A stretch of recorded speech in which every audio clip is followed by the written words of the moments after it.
കശ്മീരിൽ വാഹനാപകടത്തിൽ ജീവൻ നഷ്ടമായ യുവാക്കളുടെ മരണവാർത്ത ഉൾക്കൊള്ളാനാകാതെ ചിറ്റൂരിലെ നെടുങ്ങോട് എന്ന ഗ്രാമം. ഉറ്റ സുഹൃത്തുക്കളും തൊട്ടടുത്ത വീടുകളിലായി താമസിക്കുന്ന 4 പേരുടെ ജീവനാണ് ഇന്നലെ കശ്മീരിലെ സോജില ചുരത്തിൽ വെച്ചുണ്ടായ അപകടത്തിൽ പൊലിഞ്ഞത്. ഉറ്റവരുടെ മരണവിവരം അറിഞ്ഞ സുഹൃത്തുക്കളും സഹപ്രവർത്തകരും ബന്ധുക്കളും 4 പേരുടെയും കുടുംബത്തെ ആശ്വസിപ്പിക്കാൻ കഴിയാതെ വിങ്ങിപ്പൊട്ടുകയാണ്.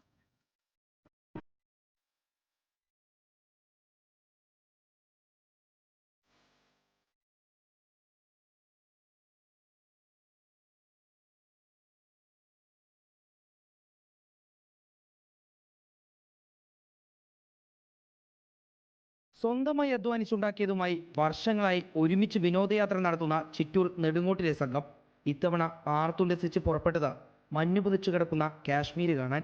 നവംബർ 30-ന് ട്രെയിൻ മാർഗം പുറപ്പെട്ട് ഡൽഹിയിലെത്തി. താജ്മഹലും തലസ്ഥാനത്തെ വിവിധ കാഴ്ചകളും 13 പേരും ഒരുമിച്ച സന്തോഷത്തോടെ നടന്നു കണ്ടു.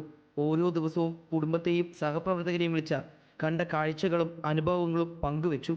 പക്ഷേ മഞ്ഞു വീണ വീതിയിലൂടെ സോനാമാർഗിലേക്ക് പുറപ്പെട്ട യാത്ര എല്ലാം കീഴ്മേൽ മറിച്ചു.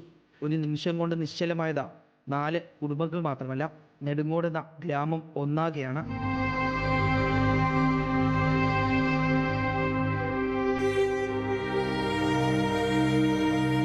അവർ കിട്ടുന്ന പൈസ ആഴ്ചയ്ക്ക് ഒരു കുറി ചേർന്ന് അതിൽ നിന്ന് ഉണ്ടാക്കിയ പൈസയും കൊണ്ട് ആഴ്ചയ്ക്ക് വർഷത്തിലൊരിക്കൽ ടൂറ് പോയി അവർ സന്തോഷം പങ്കിട്ടിട്ട് വരികയാണ്. ഞങ്ങൾക്കൊന്നും നാട്ടുകാർക്ക് താങ്ങാൻ പോലും പറ്റാത്തൊരവസ്ഥയെ. മരണവിവരം അറിഞ്ഞ രാഹുലിന്റെയും വിഘ്നേഷിന്റെയും സുധീഷിന്റെയും അനിലിന്റെയും വീട്ടിലേക്ക് എത്തുന്നത് 100 കണക്കിന് ആളുകളാണ്. പക്ഷെ ആർക്കും ആ വീടിനെയോ നാടിനെയോ ഒന്ന് ആശ്വസിക്കാൻ പോലും കഴിയുന്നില്ല.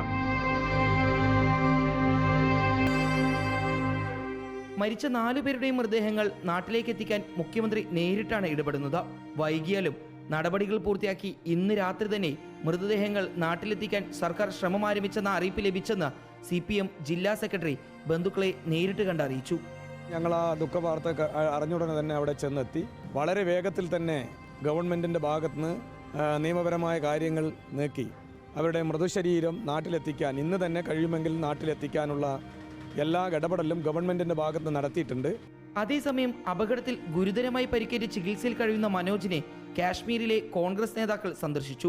മനോജിന്റെ ആരോഗ്യനില മെച്ചപ്പെടുന്നതായി ഡോക്ടർമാർ അറിയിച്ചതായി നേതാക്കൾ കുടുംബത്തെ അറിയിച്ചിട്ടുണ്ട്. Reporter Iqbal Arkal, in reporter, Palakkad.